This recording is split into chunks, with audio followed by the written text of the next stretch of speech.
Captain Jake Morrison stood on the bridge of the UES Liberty and looked out at the stars. His ship was moving slowly through the Kepler 442 system. They had been here for 3 days, taking pictures and collecting data about the planets and moons. This was what the Liberty did best: explore new places and learn about them. Jake was a tall man with brown hair and calm eyes. He had been captain for 5 years. His crew trusted him because he always kept them safe. The Liberty was not a warship. It was built for science and exploration. Most of the 200 people on board were scientists, engineers, and doctors. They had only 20 security guards. "Captain, we are getting strange readings from our long-range sensors," said Tony Brooks from his station. Tony was the communications officer. He was young with red hair and always paid attention to details. Jake walked over to Tony's station. "What kind of readings?" "3 large ships, sir. They are coming toward us fast, very fast." Jake felt worried. No human ships were supposed to be in this area.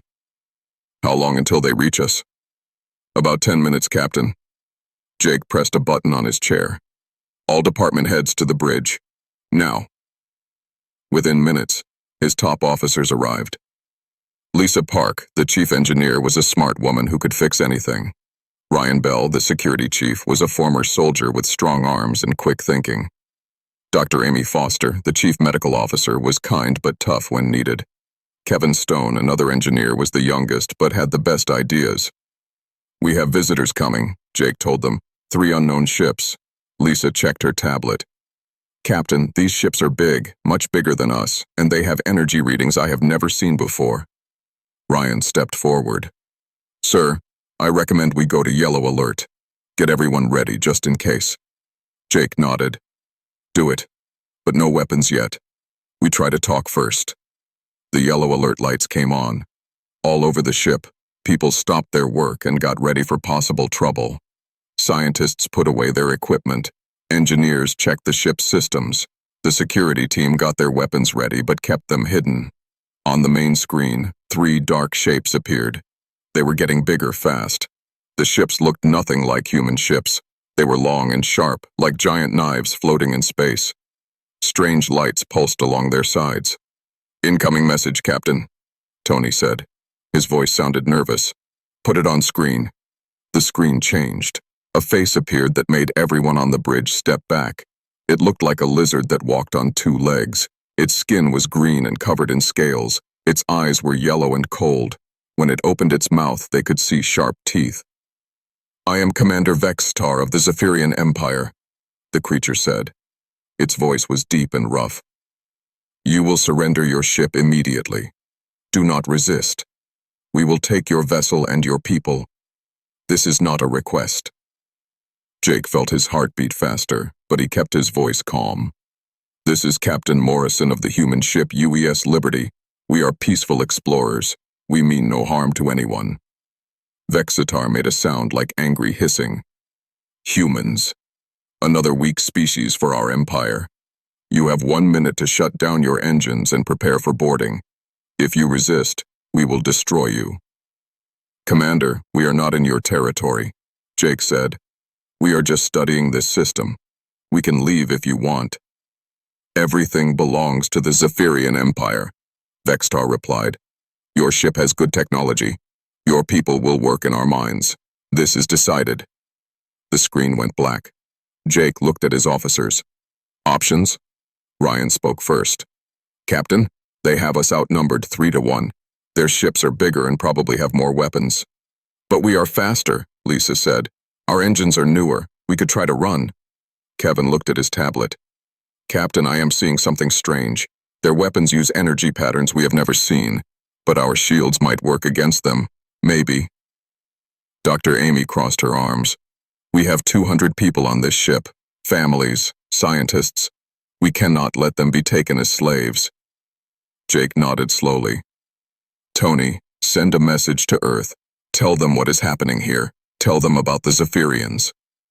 "Yes, sir, but it will take months to reach Earth." "Send it anyway." Suddenly, alarms started ringing. Red lights flashed on the bridge. "Captain!" Lisa shouted. "They are targeting us with some kind of energy beam." Jake jumped into his captain's chair. "All hands, this is the captain. We are under attack. This is not a drill. Everyone to battle stations. The ship shook hard. Sparks flew from some control panels. The lights flickered. Shields holding at 80%, Kevin reported. But that was just one hit from one ship. Return fire, Jake ordered. Sir, our weapons are not designed for ship fighting, Ryan said. We only have mining lasers and some small defense guns. The ship shook again. This time harder. Shields at 60%, Kevin called out. Jake made a decision that would change everything. Lisa, Kevin, I want you to forget about safety rules. Push our systems as hard as you can. Ryan, use everything we have as weapons. Mining lasers, construction tools, anything. Captain, that could damage our ship, Lisa warned. The Zephyrians will do worse than damage it, Jake replied. They want to make our people slaves. Another hit. The ship rocked from side to side. Shields at 40%. Jake looked at the enemy ships on the screen. They were moving in a perfect formation, taking turns to shoot at the Liberty. They were following rules, like this was just practice for them. They think this will be easy, Jake said quietly. Then louder. They think humans are weak. They think we will just give up. He stood up from his chair. They are about to learn something about humans. We do not give up. Ever. Lisa was already working at her station. Rerouting power from life support to shields. We can hold for maybe 10 more minutes. Kevin was typing fast on his keyboard. Converting mining laser to combat settings. Ryan, you will have one heavy weapon in 30 seconds. Ryan smiled for the first time since the attack started. Target the lead ship. Let's show them what humans can do. The Liberty fired back. Their mining laser, designed to cut through asteroids, hit the lead Zephyrian ship. The aliens' shields flickered and went down for a moment. Direct hit, Tony shouted.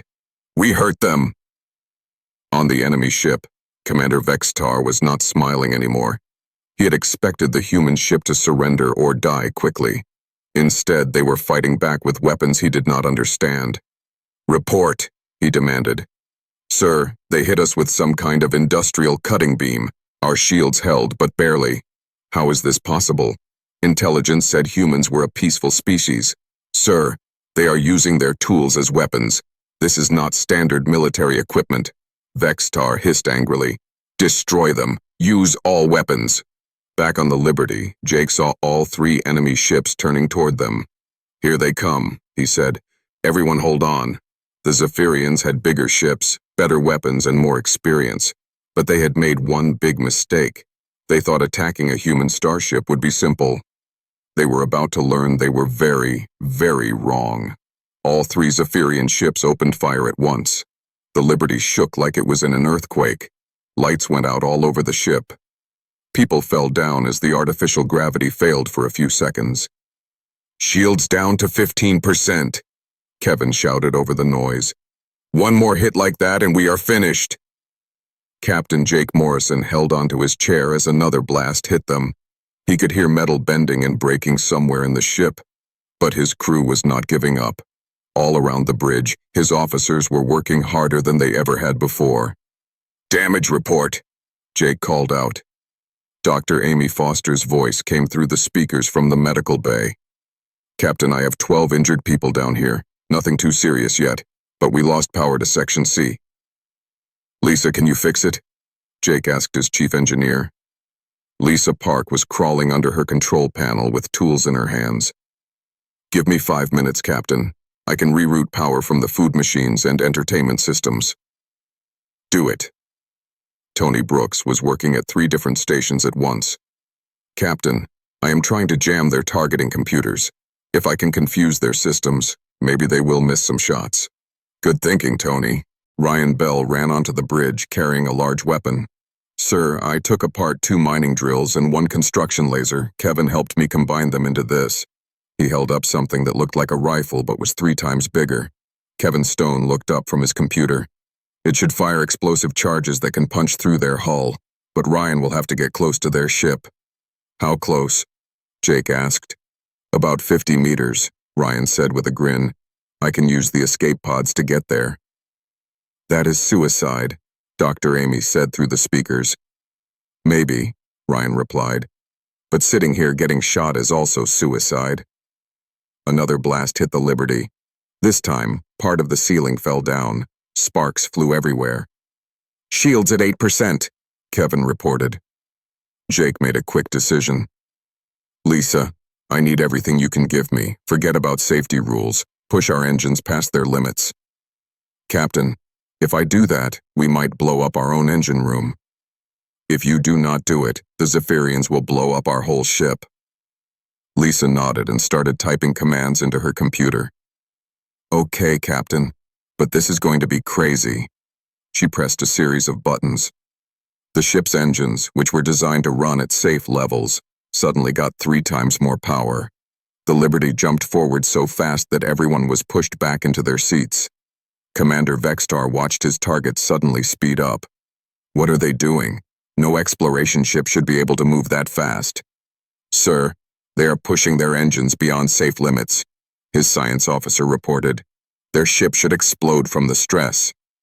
"But it is not exploding," Vextar said angrily. "No, sir. Humans seem to build their ships differently than we do. They have backup systems for their backup systems." The Liberty was now moving in a zigzag pattern that made it hard to hit. Jake was using tricks he learned from old Earth war movies. "Helen, take us into that asteroid field," he ordered the navigator. Helen Young looked worried. "Captain, those rocks are moving very fast. If we hit one..." "The Zephyrians are bigger ships. They will have more trouble than us." Helen started steering the ship between the floating rocks. The Liberty was smaller and could turn faster than the enemy ships. But it was still very dangerous. On the Zephyrian lead ship, the pilot was getting nervous. "Commander, they are leading us into the asteroid field. Our ships are too big to follow safely." "Follow them anyway," Vextar ordered. "We cannot let them escape." Back on the Liberty, Kevin had an idea. "Captain, these asteroids are full of metal ore. If I can overload our mining scanners, I can create an electromagnetic pulse. It might damage their electronics." "Do it," Jake said. Kevin worked fast on his computer. The Liberty's mining equipment was designed to find valuable metals inside asteroids, but Kevin was pushing it to scan everything at once, using 10 times more power than normal. "Pulse ready, Captain." "Fire it." A wave of electromagnetic energy spread out from the Liberty. When it hit the Zephyrian ships, their lights flickered. Their targeting system stopped working for almost 30 seconds. "Now," Jake shouted. "Hit them while they are blind." Ryan had gotten into an escape pod with his homemade weapon. The pod shot out of the Liberty like a bullet. He steered it straight toward the nearest Zephyrian ship. Lisa had turned their industrial cutting laser into a weapon. It was designed to slice through solid rock, but it worked just fine on enemy ship hulls. She aimed it at the lead ship's weapon systems. The laser cut through the Zephyrian shields like they were made of paper. It burned a deep hole in the side of their ship. Ryan reached the second enemy ship and fired his explosive weapon right into their engine room. The blast was so big that it shook both ships. Tony had been studying the enemy radio signals. "Captain, I figured out how their communication system works. I can send fake orders to their ships." "What kind of fake orders?" "How about telling 2 of their ships to fire on the third one?" Jake smiled. "Do it." Tony sent a message using the Zephyrian command codes he had learned. On 2 of the enemy ships, their computers received what they thought was an order from Commander Vextar to attack the third ship. The 2 ships turned their weapons on their own ally and started firing. "What are you doing?" Vextar screamed into his radio. "Sir, we received your order to attack the traitor ship," one of his captains replied. "I gave no such order, but the damage was done. One Zephyrian ship was badly hurt by its own allies. Dr. Amy Foster had not been sitting around either. She had been working in her medical lab, but not on injured people. She was making chemical compounds using medicines and cleaning supplies. "Captain, I have something that might help," she announced. "I mixed some of our laboratory chemicals together. If we can get this gas into their air system, it will make them very sick." "How do we get it into their ship?" "Ryan is already over there in his escape pod. He could deliver it." Jake contacted Ryan on the radio. "Ryan, Amy has a surprise for our friends. Can you get inside their ship?" Ryan's voice came back, full of excitement. Already working on it, Captain. Their airlock is not that different from ours. Give me 2 minutes. While Ryan was breaking into the enemy ship, the rest of the crew continued their creative attack. Helen Young had thought of something clever. She started flying the Liberty in patterns that made the Zephyrian ships crash into asteroids.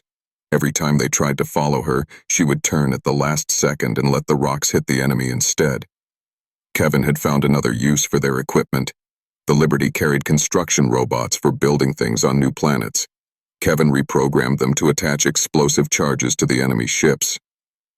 Launching construction bots, he announced.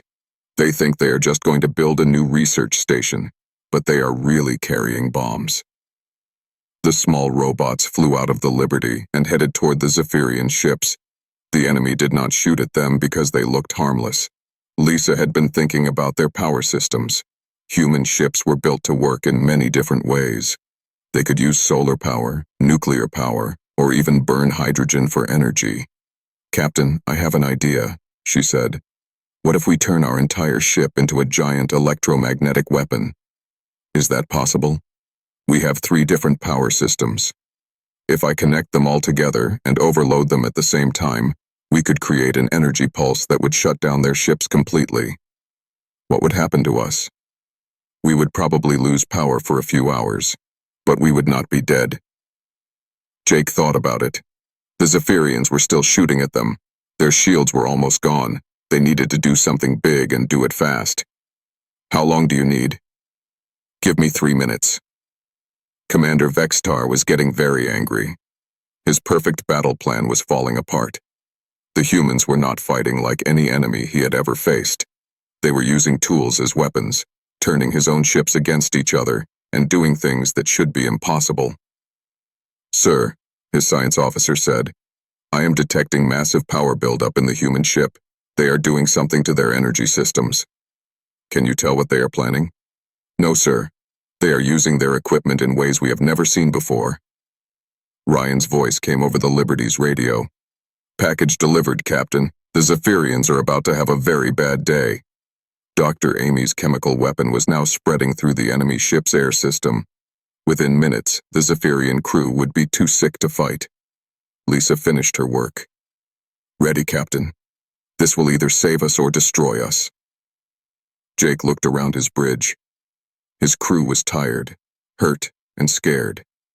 But they were not giving up. They were humans, and humans never gave up. Do it, he said. Lisa pressed the button. The electromagnetic pulse from the Liberty was like a giant invisible hammer hitting all 3 Zephyrian ships at once. Every light on the enemy vessels went out. Their engines stopped. Their weapons powered down. Even their emergency systems failed. On the Liberty, the lights flickered and went out too. The ship went completely quiet for almost 10 seconds. Then, one by one, backup systems started turning on. Emergency power online, Lisa Park announced in the darkness. Main power will be back in 5 minutes. Captain Jake Morrison felt relief wash over him. They were alive. Better yet, the enemy ships were floating dead in space. Status report, he called out. Kevin Stone checked his instruments by flashlight. All 3 enemy ships are without power, Captain. They are drifting. Are they dead? No, sir. I can see heat signatures. They are alive, but their ships are not working. Tony Brooks tried his communication equipment. Captain, I am picking up panic signals from the Zephyrian ships. They are trying to restart their systems, but nothing is working. Dr. Amy Foster's voice came through the speakers. Captain, Ryan is still on the enemy ship. His radio is not working either. Jake felt worried about his security chief. As soon as we get main power back, we go get him. Helen Young was looking out the windows at the dead enemy ships. Captain, this is our chance. We should run while they cannot chase us. We are not leaving Ryan behind, Jake said firmly. Lisa got the main lights working again. The bridge came back to life with the soft glow of control panels. Power at 60% and climbing, she reported. We will be at full power in 2 minutes. Kevin was studying the enemy ships with his sensors. Captain, their hulls are intact, but all their electronic systems are fried. It will take them hours to fix anything. Good. Tony, can you contact Ryan? Trying now, sir. Tony worked at his station for a moment. Then Ryan's voice came through, full of excitement. "Captain, you should see what is happening over here. The gas that Dr. Amy made is working perfectly. Half the crew is too sick to stand up. The other half is trying to fix their computers with hammers." Everyone on the bridge smiled. "Are you safe, Ryan?" Jake asked. "Very safe, sir. These Zephyrians do not know how to fight inside their own ship. I have been moving through their maintenance tunnels. They built their ship with no security inside. They never thought anyone would get aboard. Can you learn anything useful while you are there?" "Already on it, Captain. I found their computer core. Kevin, if you can guide me, I think I can download their star maps and military codes." Kevin's eyes lit up. "Ryan, look for a panel with blue lights. That should be their main computer." For the next 20 minutes, Ryan moved through the enemy ship like a ghost. The Zephyrians were too sick from Amy's chemical weapon to stop him. He found their computer room and, with Kevin's help, copied all their important information. Meanwhile, the Liberty's crew was making more discoveries. Dr. Amy had been studying blood samples from the Zephyrian crew that Ryan collected. "Captain, these aliens are very different from us. They are stronger and faster, but they have weaknesses. Their biology is not very flexible. They cannot adapt to new situations quickly. What does that mean for us? It means that once we figure out how to fight them, they will have trouble changing their methods to fight back." Lisa had been examining the damage to the enemy ships. "Captain, their technology is more advanced than ours in some ways, but it is also more fragile. They build everything to work perfectly under normal conditions. When something unexpected happens, their systems just stop working. Like our electromagnetic pulse?" "Exactly. Our equipment is designed to work even when things go wrong. We have backup plans for our backup plans. They do not." Kevin was downloading the Zephyrian computer files. "Captain, you need to see this. According to their records, they have conquered 47 different planets. They always use the same plan. Send 3 ships, demand surrender, and attack if the target refuses. They use the same plan every time?" "Every single time, sir, and it has always worked, until now." Tony had been listening to Zephyrian radio signals. "Captain, I am hearing emergency calls from their ships. They are calling for help from something called the High Command." Jake felt his stomach tighten. "More ships?" "It sounds like it, sir. They are requesting a full battle fleet." "How long until reinforcements arrive?" "Unknown, Captain, but they seem very upset about losing to humans." Dr. Amy had finished her analysis of the enemy biology. "Captain, I have good news and bad news. The good news is that I can make more chemical weapons that will work against them. The bad news is that if more ships come, we will need more than chemicals to win." Jake looked at his crew. They had won this battle through creativity and courage, but a full enemy fleet would be much harder to defeat. "Ideas?" he asked. Lisa spoke first. "Captain, we have learned a lot about their technology. I think I can build better weapons using their own equipment combined with ours. I can reprogram their computers to work for us," Kevin added. "If I can get into their systems, I might be able to control their ships remotely." Ryan's voice came over the radio. "Captain, I found their weapons storage. They have energy weapons that are much more powerful than ours. I think I can figure out how to use them." Tony looked up from his station. "Sir, I have been studying their communication codes. I can probably intercept their messages and send false information to their reinforcements." Helen had been thinking about ship movements. "Captain, we know this star system better than they do. We can use the planets and asteroids to our advantage." Dr. Amy smiled. "And I can make enough chemical weapons to take out a much larger crew." Jake felt proud of his people. They were not soldiers, but they were thinking like warriors. "All right," he said. "Here is what we are going to do. Lisa and Kevin work together to combine human and Zephyrian technology. Ryan, collect as many of their weapons as you can carry. Tony, start intercepting their communications. Helen, find us the best hiding spots in this system. Amy, make enough of your chemical weapon to stop an army." "What about the 3 ships we just defeated?" Lisa asked.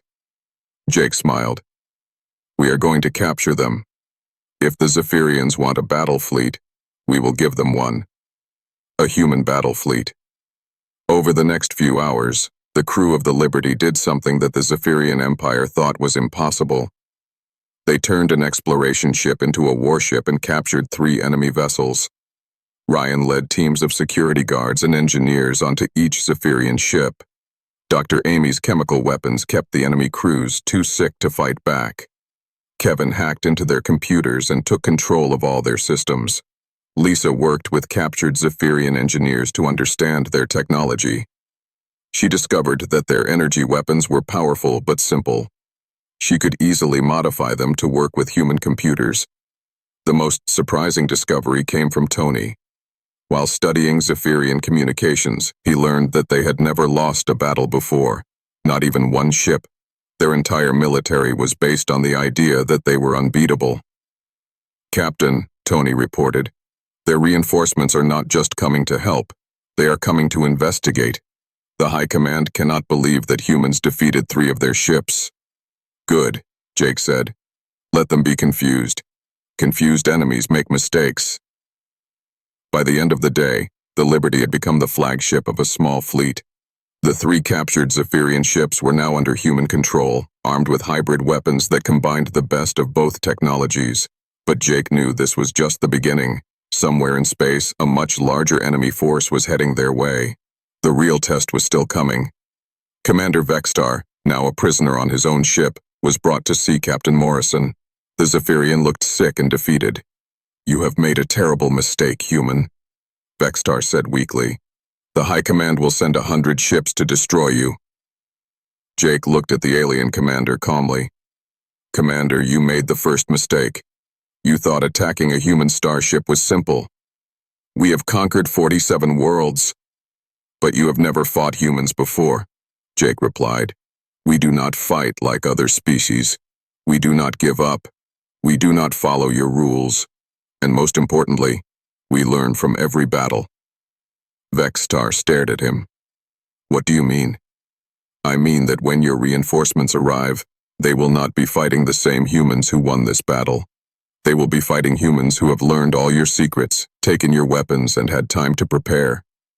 Jake turned to leave, then stopped. "Oh, and Commander, you should probably warn your High Command about something." "What?" "We sent a message to Earth about you. Every human in the galaxy now knows that the Zephyrian Empire attacks peaceful explorers and tries to make them slaves." Jake smiled. Humans really do not like bullies. As Jake walked away, Vextar realized that his empire had not just lost 3 ships. They had awakened something much more dangerous than they could imagine. They had awakened humanity. 3 days after the first battle, Tony Brooks picked up a massive signal on his long-range sensors. His face went pale as he read the numbers. "Captain Morrison, you need to see this," he called out. Jake hurried to Tony's station on the bridge of the Liberty. "What is it?" 50 ships, sir, maybe more. They are still too far away to count exactly, but it is the biggest fleet I've ever seen." Jake felt his heart sink. They had won against 3 ships, but 50 was a different story entirely. "How long until they arrive?" 6 hours, Captain." Jake pressed the button for shipwide communications. "All senior staff to the main briefing room. Emergency meeting." Within minutes, his officers gathered around the table. The mood was serious. Everyone knew what 50 enemy ships meant. "We have a problem," Jake began. "The Zephyrians are coming back with everything they have." Lisa Park looked worried. "Captain, even with the 3 ships we captured, we only have 4 ships total. That is not enough to fight 50. "We need help," Ryan Bell said. "Are there any human ships nearby?" Helen Young checked her star charts. "The closest human colony is New Dallas, about 2 days away, but they only have mining ships and cargo haulers." "What about military ships?" Dr. Amy Foster asked. "The nearest Navy base is a week away," Helen replied. Kevin Stone had been quiet, thinking hard. "Captain, what if we do not fight them ship to ship? What if we fight them human style?" "What do you mean?" "The Zephyrians expect a normal space battle. Big ships shooting at each other until one side wins.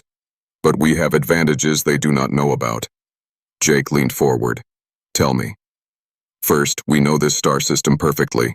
We have been here for days, mapping every asteroid and planet. Second, we have their computer codes and communication systems. Third, we have something they have never seen before. Humans who refuse to follow the rules of war. Lisa started to understand. You want to turn this star system into a trap. Exactly. We cannot beat 50 ships in a fair fight, so we do not fight fair. Tony was working at his computer. Captain, I am receiving messages from the Zephyrian fleet. They are demanding that we surrender and return their stolen ships.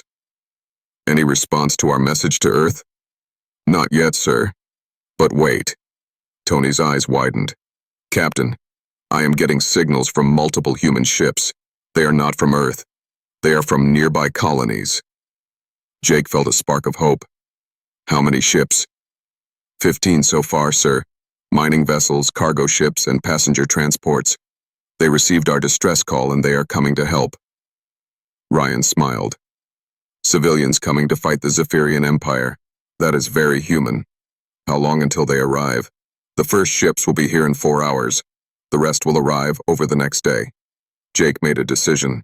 Send a message to all approaching human ships. Tell them this is not a normal battle. Tell them to bring every tool, every piece of equipment, and every creative idea they have. Over the next few hours, something amazing happened. Human ships started arriving from all directions. Not warships, but working vessels operated by miners, traders, and colonists. The first to arrive was the cargo ship Big Sally, captained by an old woman named Carol Wright. She brought mining explosives and construction robots. Next came the New Texas miner, operated by a gruff man named Pete Johnson. His ship carried industrial drills and metal cutters. The passenger ship Star Traveler arrived with Captain Maria Santos and 200 volunteers who wanted to help fight. Each ship that arrived brought something useful. The humans were turning the Kepler 442 system into the galaxy's largest workshop. Jake called a meeting with all the human captains. They gathered on the Liberty, filling the biggest room on the ship. Friends, Jake began, I want to be honest with you. We are about to fight an empire that has conquered 47 worlds. They have better weapons, bigger ships, and more experience. So why are we here? Asked Pete Johnson. Because they made one mistake. They attacked humans, and humans do not stay down when bullies knock them over. Carol Wright spoke up.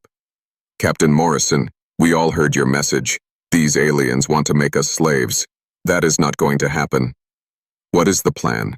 Asked Maria Santos. Kevin Stone stood up with a tablet in his hands. We turn this entire star system into a weapon. Every asteroid becomes a bomb. Every planet becomes a fortress. Every human ship becomes a threat they cannot predict. He showed them a map of the system. The Zephyrians will expect us to meet them in open space for a traditional battle. Instead, we will be everywhere and nowhere. When they shoot at one target, 10 others will hit them from behind. Lisa had been working with engineers from all the civilian ships. We have enough mining explosives to blow up small moons. Pete's drilling equipment can punch holes in the biggest ships. Carol's construction robots can plant bombs anywhere we want. Dr. Amy had made a discovery. I have been working with the medical teams from the other ships. We can create chemical weapons that will work in space. If we can get the chemicals into their air recycling systems, we can disable entire ships without killing anyone. Tony had been coordinating communications. I can control their fleet's radio systems. I can make them think their own commanders are giving them false orders. Ryan had armed the civilian volunteers. These colonists may not be soldiers, but they know how to work hard and follow orders. Give them Zephyrian weapons and they will figure out how to use them. Helen had the most important job. I will coordinate ship movements. The Zephyrians will be looking for our fleet, but we will not be a fleet. We will be dozens of small groups hitting them from every direction. Jake looked around the room at miners, traders, doctors, and farmers who had become warriors. Are you all sure about this? These Zephyrians are dangerous. Carol Wright laughed. Captain, I have been mining asteroids for 30 years. If I can handle exploding rocks in zero gravity, I can handle some overgrown lizards. Pete Johnson nodded. My family came to the colonies to be free. Nobody is going to make us slaves. Maria Santos stood up. My passengers voted. They want to fight. Some of them are refugees from wars on Earth. They know what happens when good people do nothing. 2 hours later, the Zephyrian fleet arrived. Admiral Kratos commanded the largest invasion force in Zephyrian history. He expected to find 3 disabled ships and some human prisoners. Instead, he found something that confused his tactical computers. The humans were nowhere and everywhere. His sensors detected ships hiding behind asteroids, inside planetary rings, and even inside hollow moons. Report, he demanded. Sir, we count at least 20 human vessels, but they are not in formation. They are scattered throughout the system. Are they running away? No, sir. They appear to be waiting. Admiral Kratos had conquered dozens of worlds. He had never seen anything like this. Send the standard surrender demand. Tony Brooks received the message and smiled. He sent back a reply that made the Zephyrian admiral very angry. Admiral Kratos, this is Captain Morrison of the human fleet. We have a counteroffer. Leave this system immediately, and we will let you live. You have 5 minutes to decide. On the Zephyrian flagship, officers stared at their admiral. No one had ever spoken to them like that. Sir, the communications officer said carefully, should we respond? Admiral Kratos was furious.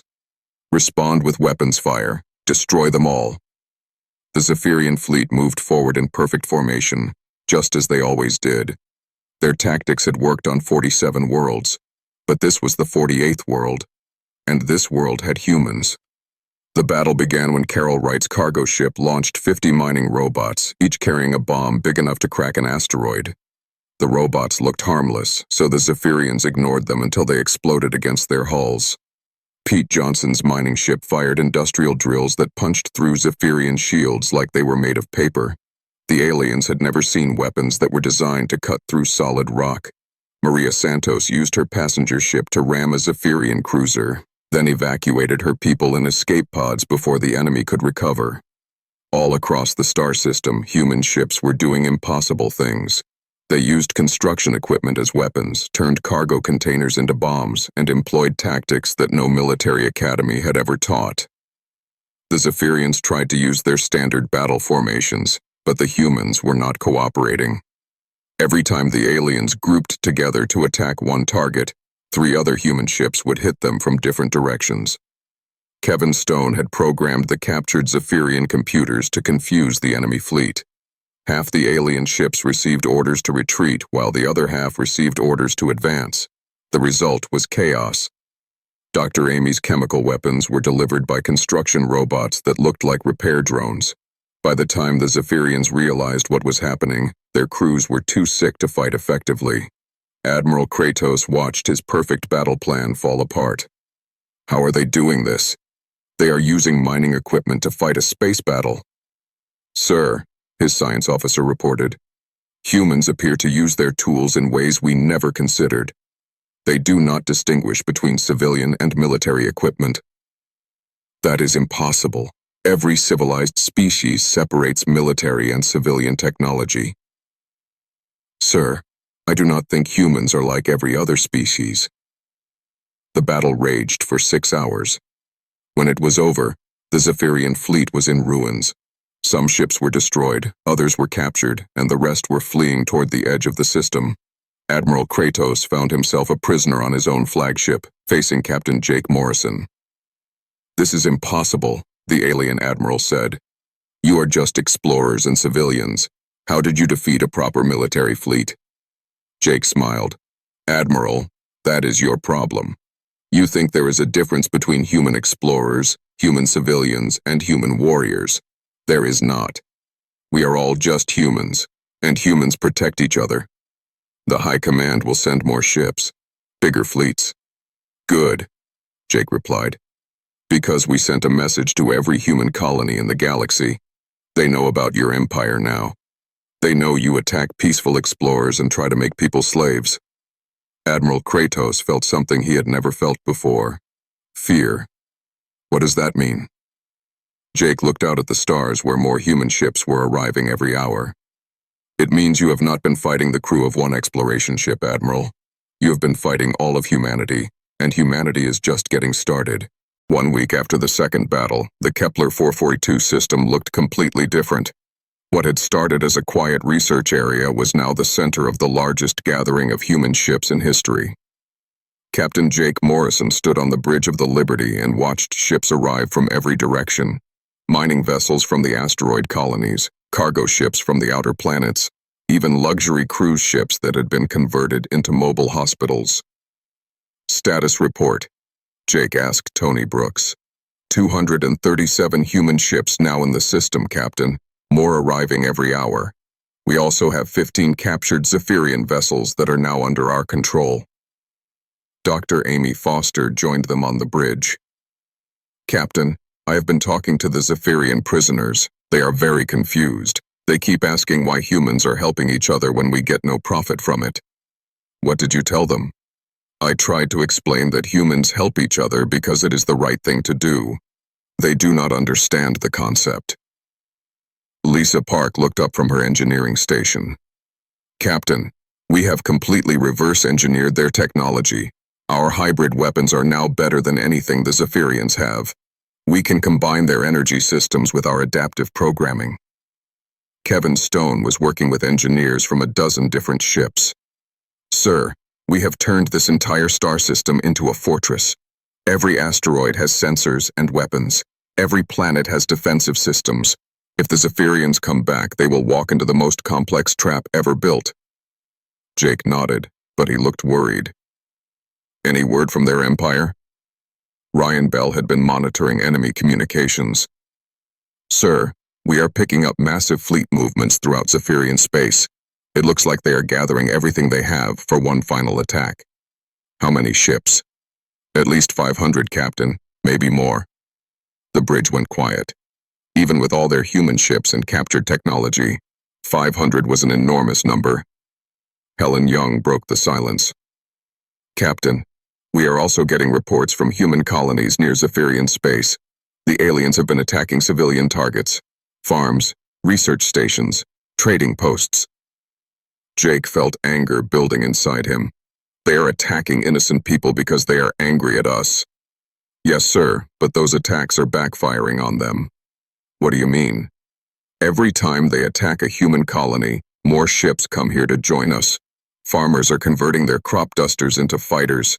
Miners are turning their haulers into bombers. Even the luxury cruise lines are sending ships. Tony received a priority message. Captain, incoming transmission from Earth. It is Admiral Sarah Mitchell from Fleet Command. The main screen activated, showing a stern woman in a Navy uniform. Captain Morrison, this is Admiral Mitchell. We have been monitoring your situation. Admiral, we could use some help. The Zephyrians are gathering a massive fleet to attack us. Captain, help is already on the way. But I'm not calling about military support. I'm calling to inform you that the President has authorized something unprecedented. Jake waited. As of today, every human civilian ship is authorized to use any means necessary to defend human territory. The distinction between military and civilian vessels has been temporarily suspended. What does that mean, Admiral? It means that cargo ship Captain Carol Wright has the same authority as a Navy Admiral. It means that Miner Pete Johnson can requisition military equipment. It means that humanity is officially at war, and every human is a soldier. After the call ended, Jake gathered his senior staff and the civilian captains for a final planning meeting. Carol Wright spoke first. Captain, we have been thinking. The Zephyrians expect us to wait here for their attack. What if we do not wait? You want to take the fight to them? Pete Johnson nodded. My mining fleet knows Zephyrian space better than anyone. We have been sneaking past their patrols for months, looking for good asteroid fields. We can guide attack groups to their shipyards and supply bases. Maria Santos had an idea. My passenger ships can carry boarding parties. The Zephyrians will not expect cruise ships to attack their military bases. Kevin looked excited. Captain, if we hit their supply lines while they are moving their fleet toward us, we can cut off their fuel and ammunition. Jake realized what they were suggesting. You want to split our forces, attack them in their own territory while they are coming to attack us here. It is risky, Lisa admitted. But it is also very human. The Zephyrians think in straight lines. We think in spirals. Dr. Amy had been studying the psychology of their enemies. Captain, I believe this plan will work because the Zephyrians cannot understand it. Their entire society is based on direct confrontation. The idea of simultaneous attacks from multiple directions will confuse their command structure. Jake made his decision. All right, we split our forces into 3 groups. One group stays here to defend the system. One group attacks their supply lines. One group hits their shipyards and construction facilities. Over the next 3 days, human ships spread out across 100 star systems. They moved in small groups, using civilian identification codes and trade routes to avoid detection. The Zephyrian Empire suddenly found itself under attack everywhere at once. Mining ships appeared out of nowhere to destroy fuel depots. Cargo vessels rammed military bases. Passenger ships landed troops on supply planets. The attacks were not random. Kevin Stone had studied Zephyrian logistics and identified their weaknesses. The Empire was powerful but not flexible. They depended on regular supplies and predictable schedules.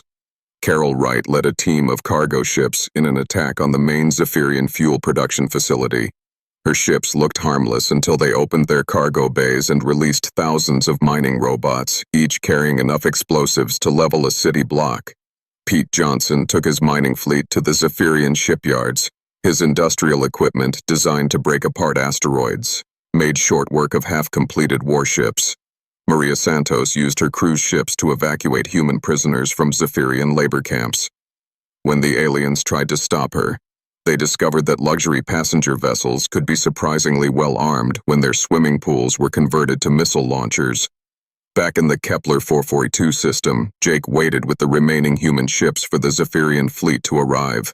When they came, it was the largest armada in galactic history. 500 massive warships, led by the Zephyrian Emperor himself aboard a ship the size of a small moon. Emperor Zarthok had come personally to crush this human rebellion. He had ruled for 300 years and conquered 1,000 worlds. No species had ever resisted the Zephyrian Empire successfully. "Open a channel to the human ships," he commanded. Jake received the transmission on the Liberty's bridge. The Emperor was a giant, even for a Zephyrian, with gold-colored scales and eyes like burning coals. "Human leader, I am Emperor Zarthok. Your species has caused enough trouble. Surrender now, and I will make your deaths quick." Jake looked at the massive enemy fleet on his screen, then at his own smaller force. He should have been terrified. Instead, he smiled. "Emperor, this is Captain Morrison. I have a counter-offer. Withdraw from all human territory, release all prisoners, and we will consider not destroying your empire." Zarthok laughed, a sound like breaking glass. "You have perhaps 100 ships. I have 500. Your mathematics are poor, human." "Emperor, you are making the same mistake everyone makes when fighting humans. You are counting ships instead of counting determination." "What does that mean?" "It means that while you were gathering your fleet to attack us here, we were destroying your supply bases, your shipyards, and your fuel depots throughout your empire. Your 500 ships are powerful, but they cannot fight without ammunition or fuel." Zarthok's expression changed as reports started coming in from across his empire. Human attacks were hitting dozens of targets simultaneously. "This is impossible. You are explorers and civilians, not military strategists. That is your problem, Emperor. You think there is a difference." The final battle was unlike anything in galactic history. The Zephyrians fought with disciplined formations and superior technology. The humans fought with creativity, determination, and a complete disregard for conventional tactics. Human ships rammed Zephyrian vessels, then evacuated their crews to continue fighting. Mining robots were programmed to seek out enemy weak points and explode. Cargo containers were turned into guided missiles. But the most important moment came when Emperor Zarthok's flagship was disabled by a collision with an asteroid that Kevin Stone had rigged with explosives. Jake led a boarding party onto the Emperor's ship. They found Zarthok in his command chamber, wounded but alive. "Kill me and be done with it," the Emperor said. Jake surprised him. "We are not going to kill you, Emperor. We are going to do something much worse from your perspective." "What?" "We are going to show you mercy. We are going to let you live, and we are going to send you home with a message for your people." Zarthok stared at him. "What message?" "That the age of conquest is over. That there are species in this galaxy who will not be bullied or enslaved. That if the Zephyrian Empire wants to survive, it needs to learn how to coexist with others instead of ruling them." Dr. Amy stepped forward. "Emperor, we have prepared medical supplies for your wounded. We have repair parts for your damaged ships. We have food for your hungry crews." "Why would you help your enemies?" Jake answered. "Because that is what humans do. We fight when we have to, but we prefer to heal when we can." 3 months later, the Zephyrian Empire signed the first peace treaty in its history. They agreed to release all prisoners, withdraw from human territory, and open diplomatic relations with other species. The war was over, but its effects rippled across the galaxy. Other species who had been conquered by the Zephyrians began demanding their freedom. The rigid military empire began to crumble as democratic movements spread. Jake Morrison returned to his original mission of exploration. But now the Liberty traveled with a fleet of ships carrying diplomats, teachers, doctors, and engineers. Humanity had become known throughout the galaxy not just as warriors but as builders and healers. Commander Vexstar, the first Zephyrian to encounter humans, was released and became an ambassador for peace. He often told other species about the lesson he learned in the Kepler 442 system. "I thought attacking a human starship was simple," he would say. "I thought humans were weak because they explored instead of conquered. I thought they would surrender when faced with superior force." "What did you learn?" other aliens would ask. "I learned that humans do not think like other species. They do not see a difference between soldiers and civilians, between military equipment and tools, between fighting and protecting. When you attack one human, you attack all humans. When you threaten human freedom, every human becomes a warrior." And most importantly, Vexstar would conclude, "I learned that there are worse things than losing a battle. The worst thing is discovering that you have awakened an enemy who fights not for conquest, but for the right of all beings to be free." The galaxy had learned a new truth. They thought attacking a human starship was simple. They were wrong. Very, very wrong.